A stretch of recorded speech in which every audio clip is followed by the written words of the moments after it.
Hello students. So, we are here to discuss about the subject of business statistics and analytics. I am Anurag Srivastava, and in this subject now we are on unit 4. In unit 4 we will be discussing about probability theoretical distributions. Fourth unit से actually आपकी probability से familiarity शुरू होती है. Probability के जो basic probability के topics आप लोग पढ़ चुके हैं, उनके एप्लीकेशंस आगे हम और कैसे करते हैं, how we apply probability, the concepts of probability further for computing और finding out the solutions to business, real business problems, वो चीज़ें हम लोग अब आगे और देखेंगे और समझेंगे. तो probability theoretical distributions, this is an important aspect, this is an important tool which is used for finding out the solutions to real business problems. उनके बारे में थोड़ा सा देखें कौन कौन से थ्योरेटिकल डिस्ट्रीब्यूशंस की हम लोग बात करेंगे. प्रोबेबिलिटी डिस्ट्रीब्यूशन का क्या मतलब है? प्रोबेबिलिटी डिस्ट्रीब्यूशन का मतलब ये है, it is the mathematical function that gives the probabilities of occurrence of different possible outcomes for a particular experiment. कोई एक एक्सपेरिमेंट अगर कर रहे हैं तो वो एक्सपेरिमेंट किसी एक पैटर्न को फॉलो कर सकता है. वो कौन सा पैटर्न है, वो एक तरह से एक प्रोबेबिलिटी डिस्ट्रीब्यूशन डिफाइंड होगा. तो स्टैटिस्टिशियंस हैव मेड स्टडीज़ और उसके बेसिस पर उन्होंने ये कुछ पता करने की कोशिश की है कि डेटा जो है या जो कुछ प्रोबेबिलिटीज़ हैं वो किस तरीके के पैटर्न को फॉलो कर सकती हैं. रैंडम फिनोमेना के लिए भी कुछ हम पैटर्न निकालने की कोशिश करते हैं. तो वो पैटर्न्स यहाँ पर हम लोग कुछ स्टडी करेंगे. A mathematical description of a random phenomenon in terms of its sample space and the probabilities of events. तो 3 तरह के प्रोबेबिलिटी डिस्ट्रीब्यूशंस आपके सिलेबस में हैं और इनको हम लोग एक एक करके स्टडी करेंगे. The binomial probability distribution, the Poisson distribution and the normal distribution. These 3 distributions we will be studying about. Binomial, जैसा कि नाम डिनोट कर रहा है, बाइनोमियल में 2 अलग अलग चीज़ों की बात हो रही है और वो 2 चीज़ें ऑब्वियसली क्या होंगी? Probability of success and probability of failure. ये एक डिस्क्रीट डिस्ट्रीब्यूशन है. डिस्क्रीट केसेस के केस में हम इसका यूज़ करते हैं.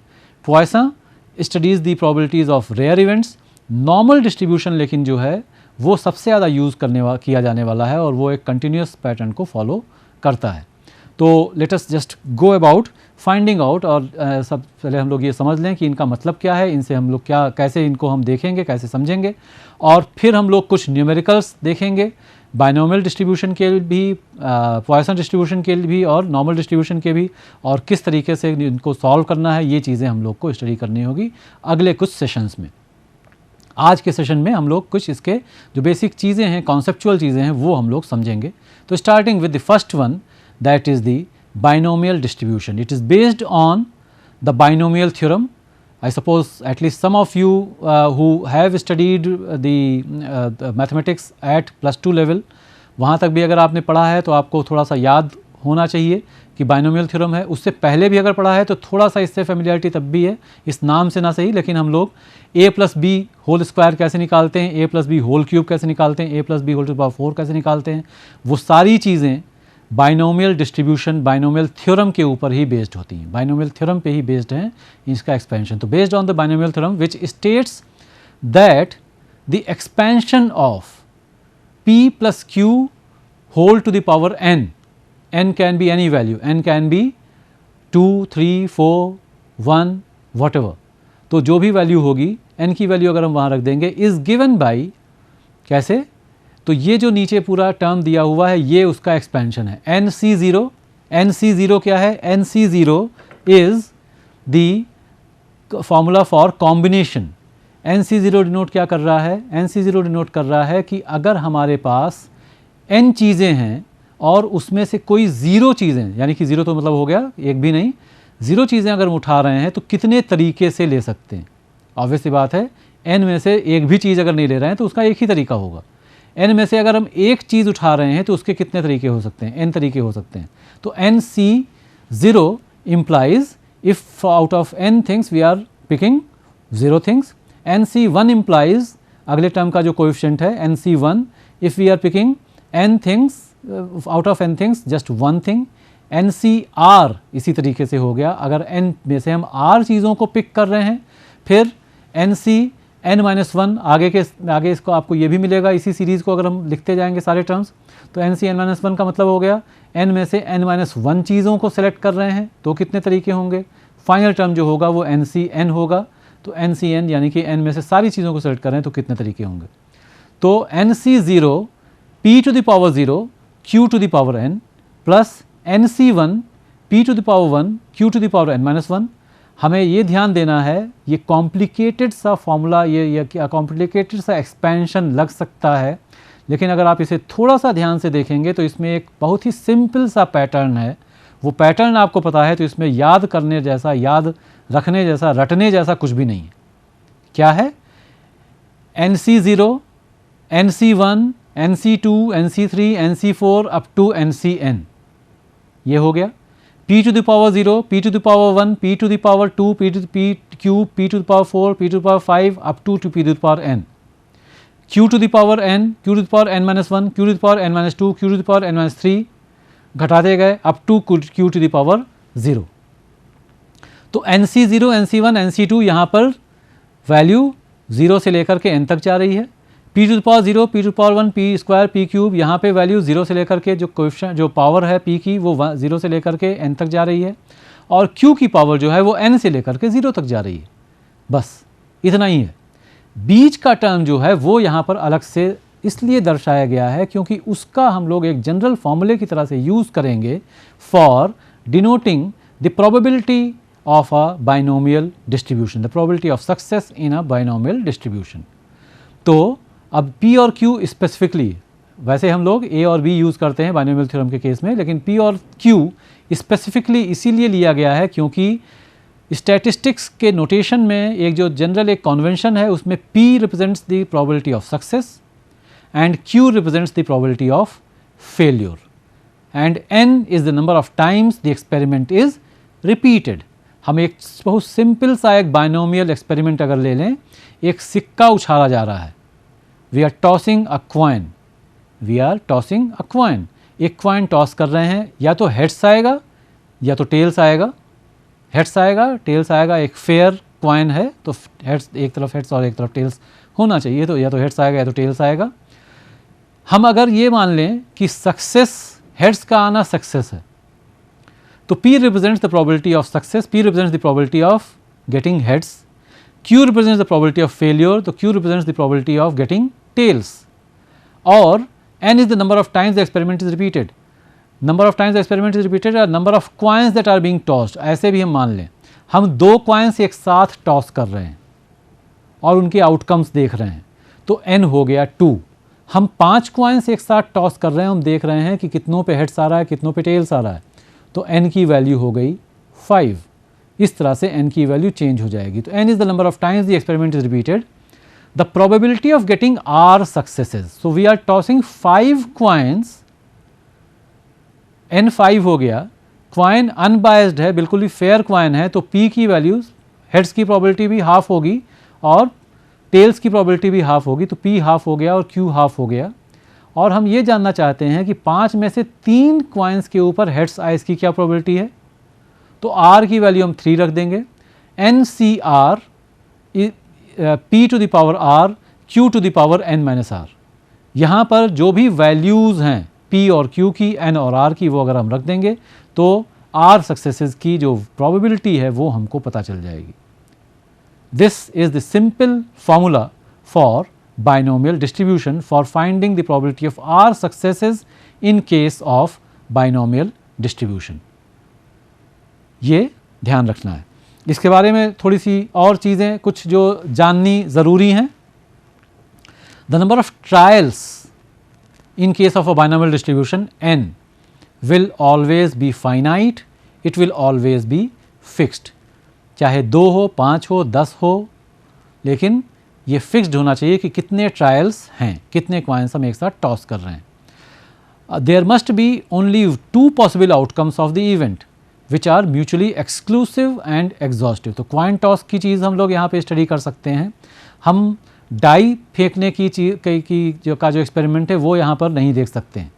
हम ये जानना चाहते हैं कि हमने एक डाई रोल की और 1, 2, 3, 4, 5, 6 इनकी प्रोबेबिलिटीज़ को स्टडी करना है, तो ये हम नहीं यहाँ पर स्टडी कर सकते हैं। हाँ, उसको अगर हम कैटेगराइज कर दें, कुछ हमने कहा एक डाई रोल कर रहे हैं, इवन की प्रोबेबिलिटी देख लें अलग और ऑड की प्रोबेबिलिटी अलग देख लें, एक सक्सेस है दूसरी फेल्योर है, तो वो भी यहाँ पर आ जाएगा।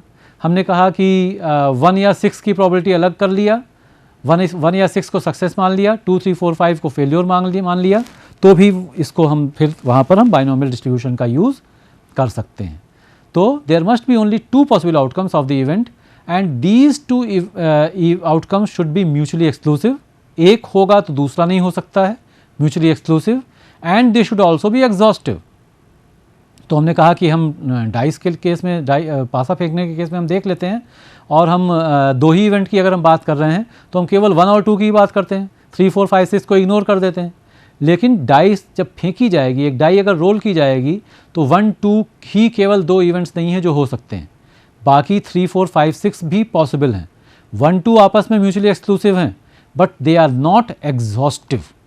तो इसलिए डाई को रोल करने का इवेंट यहाँ पर नहीं आएगा। उसी केस में आएगा जैसा अभी हमने कहा कि हम कह लें कि पॉजिटिव केसेस एक तरफ कर लिया, नेगेटिव इवन केसेस एक तरफ कर लिया, और ऑड केसेस एक तरफ कर लिया, तो वो चीज़ हो सकती है।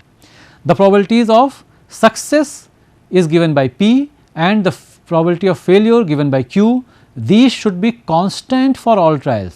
हर ट्रायल में ये सेम रहेगी, ऐसा नहीं होगा कि एक सिक्के में P और Q की वैल्यू अलग है, दूसरे सिक्के में P और Q की वैल्यू अलग है, सबके लिए समान होना ज़रूरी है। And all the trials must be independent of each other. एक सिक्के को उछालने में क्या आ रहा है, इसका इम्पैक्ट ऑब्वियसली दूसरे सिक्के को उछालने पर क्या आ रहा है उस पर नहीं पड़ना चाहिए। ये हो गया हमारा अगला एजम्पशन। तो ये एजम्पशंस बेसिक हम लोग ले करके चलते हैं इन बाइनोमियल डिस्ट्रीब्यूशन। इसके अलावा जो कुछ और कैरेक्टरिस्टिक्स हैं बाइनोमियल डिस्ट्रीब्यूशन की, वी शुड रिमेंबर, कभी कभी इसके ऊपर, इन कैरेक्टरिस्टिक्स के ऊपर छोटे छोटे क्वेश्चंस पूछ लिए जाते हैं। The mean of a binomial distribution is given by NP, कितनी बार एक्सपेरिमेंट रिपीट हो रहा है, multiplied by the probability of success. ये अगर हम कर लें तो हमें बाइनोमियल डिस्ट्रीब्यूशन का मीन मिल जाएगा। तो मीन की वैल्यू दे करके NP में से किसी एक की वैल्यू पता की जा सकती है, MNP में तीनों में से कोई 2 वैल्यूज दी जा सकती हैं, और तीसरे की वैल्यू आपसे पूछी जा सकती है। ये एक चीज़ छोटा सा पूछा जा सकता है। Then the standard deviation of a binomial distribution is square root of NPQ। NPQ तीनों को मल्टीप्लाई कर दिया और उसका स्क्वायर रूट निकाल लिया तो स्टैंडर्ड डेविएशन हो गया। ऑब्वियसली स्क्वायर रूट अगर हम ना निकालें तो NPQ जो है उससे हमको वेरिएंस मिल जाएगा, because variance is the square of standard deviation. Then variance will be less than mean. क्यों ऐसा हो रहा है? Variance will be less than mean. Mean जो है वो N इंटू P के बराबर है, और वेरिएंस जो है वो N into P into Q के बराबर है। यानी कि M को, मीन को हमने Q से मल्टीप्लाई कर दिया, और Q एक प्रोबेबिलिटी की वैल्यू है, वो 1 से कम ही होगी। तो 1 से कम से अगर हम मल्टीप्लाई कर रहे हैं तो फिर जो वैल्यू, जो प्रोडक्ट आएगा तो वो उससे जो कम ही हो जाएगा। मीन की वैल्यू से वेरिएंस की वैल्यू हमेशा कम आएगी in case of binomial distribution. P and Q both should not be equal to 0, दोनों में से कोई भी 0 नहीं हो सकता है, क्योंकि सर्टेन इवेंट की बात नहीं कर रहे हैं हम लोग। P और Q दोनों 1 से छोटे हैं, ये पता ही हो जाएगा हमें, क्योंकि दोनों प्रोबेबिलिटी वैल्यूज़ हैं। P और प्लस Q की वैल्यू 1 ही होगी ही। तो this is about binomial distribution. दूसरा जो हम लोग देखेंगे बाइनोमियल डिस्ट्रीब्यूशन के ऊपर जो न्यूमेरिकल्स हैं वो आगे के सेशंस में हम लोग देखेंगे। दूसरा जो इम्पॉर्टेंट डिस्ट्रीब्यूशन है वो है Poisson distribution. Poisson distribution, as I had already told you, it studies the probabilities of rare events. लेकिन वो अभी उसको तो समझेंगे ही। द प्रोबेबिलिटी ऑफ एग्जैक्टली 0, 1, 2, 3 और R successes, that is again PR, is found by the successive term of the expansion as given on your screen, e to the power minus m. E क्या है? E is the base of the natural algorithm. It is known as the Euler's number. E to the power minus m. M क्या है? M is the mean of the Poisson distribution. जो Poisson distribution जिसके बारे में भी बात करेंगे हम, वो उसका मीन m के बराबर है। e to the power minus m in brackets 1 plus m square by factorial 2 plus m cube by factorial 3 plus m to the power 4 by factorial 4 and so on. m जो general term इसका हो जाएगा वो हो जाएगा m to the power r upon factorial r. अगर हम bracket खोलेंगे तो हमें क्या मिल रहा है, P R is equal to e to the power minus m to the power r upon factorial r. क्योंकि 1 जो है m जो है m को हम लिख सकते हैं m to the power 1 upon factorial 1 को लिख सकते हैं m to the power factorial 0 m to the power 0 upon factorial 0. तो इस तरीके से जो जनरल टर्म है वो है e to power minus m into m to the power r upon factorial r. e तो एक कांस्टेंट है जिसकी वैल्यू दी हुई है 2.71828, ये आपको याद रखनी होगी. नहीं भी याद है तो भी आपको टेबल के थ्रू दिया जा सकता है, टेबल दिया होगा या क्वेश्चन में ही e के जो पावर जो रिक्वायर्ड होगा आपको वो आपको दिया जा सकता है. तो उसके बेसिस पर आप इसको कंप्यूट कर लेंगे जो भी आगे जो सॉल्यूशन इसको आपको करना होगा. e to the power minus m है mean of the Poisson distribution, r क्या है, कितनी सक्सेसेस की हम बात कर रहे हैं वो r है. तो इससे हम लोग कंप्यूट कर सकते हैं the probability of r successes in case of a Poisson distribution. इसमें क्या ज़रूरी चीज़ें हैं जो हमें ध्यान रखनी है, ज़रूरी चीज़ें ये ध्यान रखनी है, the Poisson distribution is useful in cases where the value of p is very small.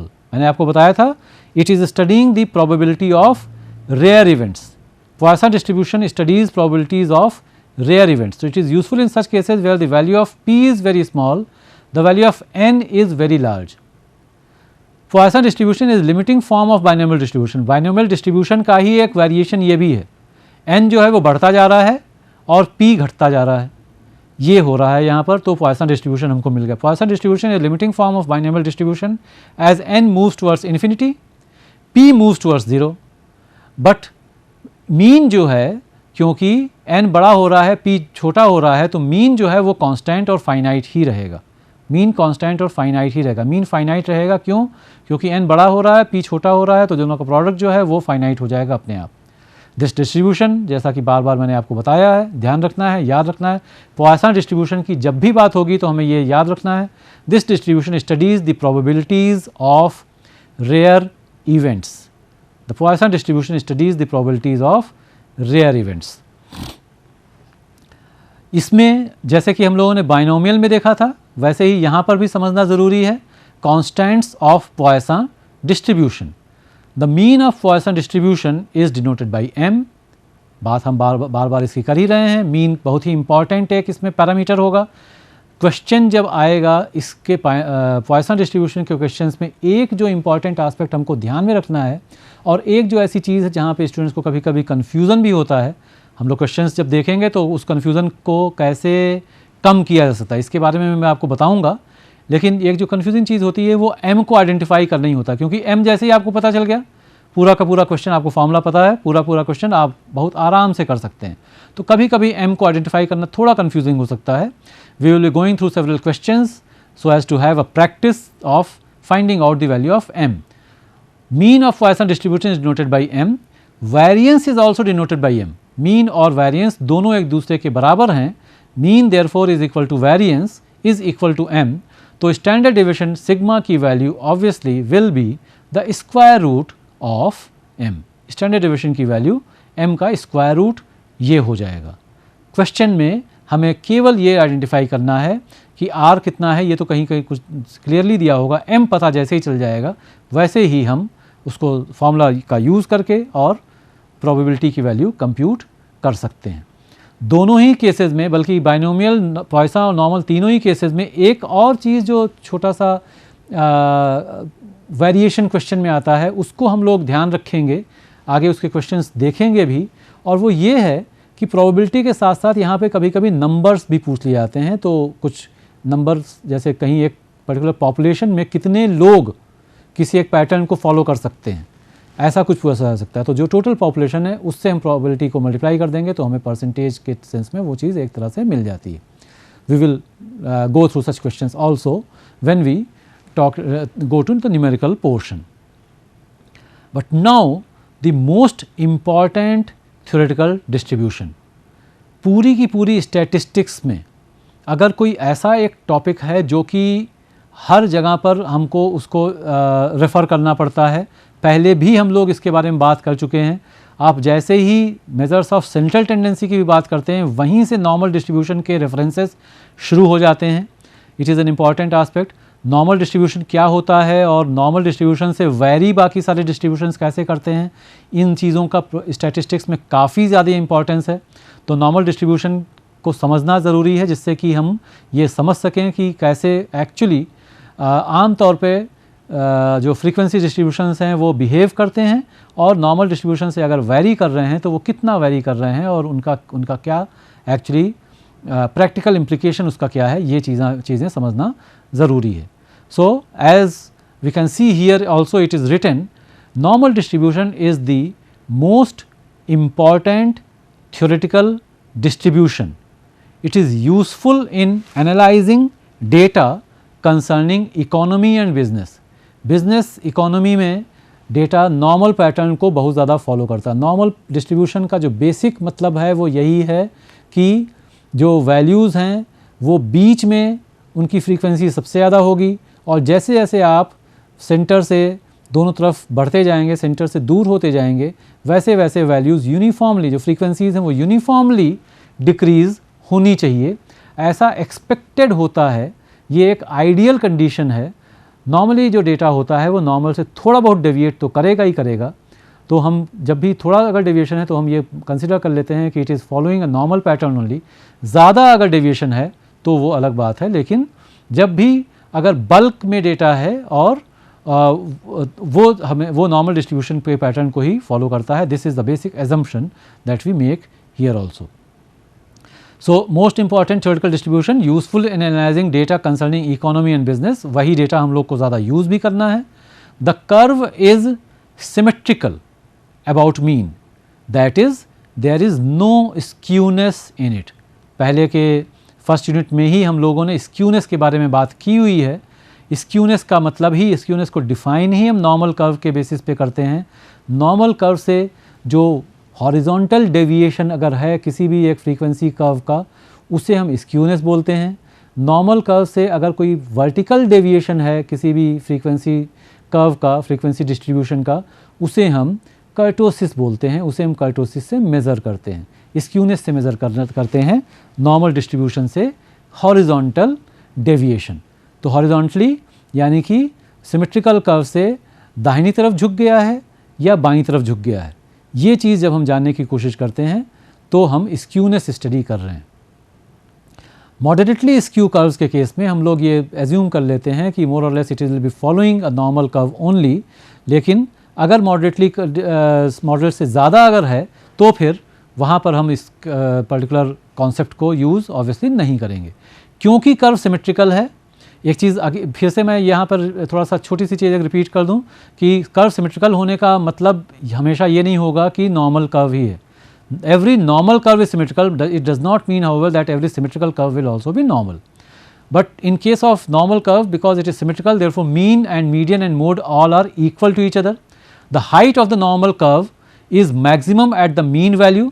This ordinate divides the curve therefore into two equal and identical parts. Height of the normal curve is maximum at the mean, median, mode तीनों coincide कर ही रहे हैं, तो जो वहाँ जहाँ पर भी वहीं पर उसकी हाइट सबसे ज़्यादा होगी, और क्योंकि सिमेट्रिकल है वहाँ से एक हम परपेंडिकुलर ड्रॉप करेंगे तो दो बराबर पार्ट्स में नॉर्मल कर्व बढ़ जाएगा। प्रॉपर्टीज़ ऑफ नॉर्मल डिस्ट्रीब्यूशन, जैसे पॉइसन और बाइनोमियल की प्रॉपर्टीज़ देखी, वैसे यहाँ पर भी समझ लें। और ये प्रॉपर्टीज़ का, इसकी प्रॉपर्टीज़ का बहुत ज़्यादा रोल होता है जब हम न्यूमेरिकल्स इसके सॉल्व करेंगे। और नॉर्मल कर्व के न्यूमेरिकल्स काफ़ी पॉपुलर हैं, ये एग्जामिनर्स काफ़ी ज़्यादा इसको पूछते हैं, हर साल नहीं तो हर दूसरे साल तो इसका क्वेश्चन आ ही जाता है। The curve is asymptotic to the base line. The curve is asymptotic to the base line. Base line यानी कि x axis. The curve is asymptotic to the x axis. It continues to approach but never touches the base line. Normal curve को दोनों तरफ अगर आप extend करते जाएंगे तो वो एक्स एक्सिस के पास पास पास और पास आता जाएगा, लेकिन वो कभी भी एक्स एक्सिस को टच नहीं करेगा। इसी को एक वर्ड इसके लिए जब हम यूज़ करते हैं तो हम कहते हैं the curve is asymptotic to the x axis और asymptotic to the base line. it continues to approach but never touches the baseline. The area is under the standard normal curve is considered to be unity. तो पूरे area को हम 1 मानते हैं, ये probability इसी हिसाब से फिर हम कंप्यूट करेंगे. The mean of standard normal curve is 0, बीच में 0 हो गया. The standard deviation of the standard normal curve is also equal to unity 1. तो कैसे, जैसे बाकी दोनों केसेस में हमने फॉर्मूले देखे थे, बाकी दोनों केसेस में भी मैंने तो यही आप लोग को बताया था. थोड़ा कॉम्प्लिकेटेड फॉर्मूला लग सकता है, लेकिन अगर थोड़ा सा ध्यान दे करके उसको समझेंगे तो उसमें भी ज़्यादा मुश्किल नहीं होनी चाहिए. ये फार्मूला तो बहुत ही सिंपल है, लेकिन इस सिंपल फार्मूले को भी यूज़ करने के लिए कुछ थोड़ा ज़्यादा ध्यान से इसको यूज़ करना पड़ेगा, क्योंकि कई अलग अलग तरीके से नॉर्मल डिस्ट्रीब्यूशन के क्वेश्चंस पूछे जाते हैं. वो तो खैर बाद में हम लोग देखेंगे ही कैसे क्या करना है. यहाँ करना क्या है, हमें z पैरामीटर हम लोग निकालेंगे is equal to x minus x bar divided by sigma.